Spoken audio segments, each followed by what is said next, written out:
Сәлем достар, бүгін біз өтініш арқылы жұмыс жасайтын боламыз. Подать обращениені басамыз. Мына жердегі пункттердің барлығын толтырып шығуларыңыз керек. Енді мына үстіңгі бассақ, заявление толтырып атқасын, заявление галочка қоямыз, выборитті басамыз. Мына жерде госорган деп тұр, оған правительство гражданды теріп, Астана қаласын теретін боламыз.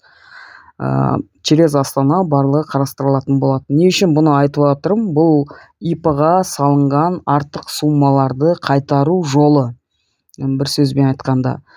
Осыны басып, мына жерге артық салынған ошибочный период деп жазамыз. Мысалы, медстраховка ма, социалка ма, пенсионка ма, қайсысы, соны қазір мына жерге төменгі жақта файл деген бар. Мысалы, былай алайық, медстраховка дейік. Мысалы, медстраховканың өзінің арнайы бланкысы бар. Соны толтырып, PDF-ке өткізіп, қай число, соның барлығын жазып, печат болса, печатын қойып, қолыңызды қойып, PDF-ке өткізіп, осы жерге жүктейтін боласыз. Екіншісі, қазір бұл жерге біз который период жасаған чектерді тіркейтін боламыз. Мысалы, қандай банктен сіз период жасадыңыз, сол жерден оригинал чектерін бір PDF формат, 5-6 болса, бәрін бір PDF форматқа жүктеп, осы жерге жүктесеңіздер болады. Енді фактически адрес деп тұр, сіздің ИП нахождение қай жерде, соның данныйын теретін боласыздар.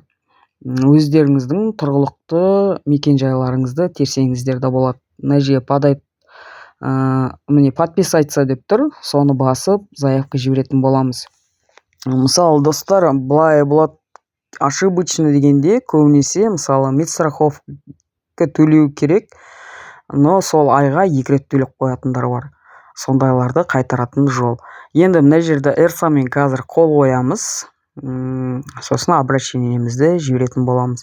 Бұл бір күннің ішінде сіздерге жауап келеді. 7 рабочий күнде уже сіздердің ақшаларыңыз, өздеріңіздің жаңағы қай счетты көрсеттіңіздер, соған түсетін болады.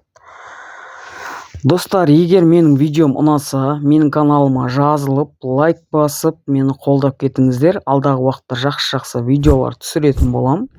Сондықтан қолдау көрсетіңіздер. Міне біздің заявкамыз кетті. Оценка жасап жіберіңіздер. Ол міндетті.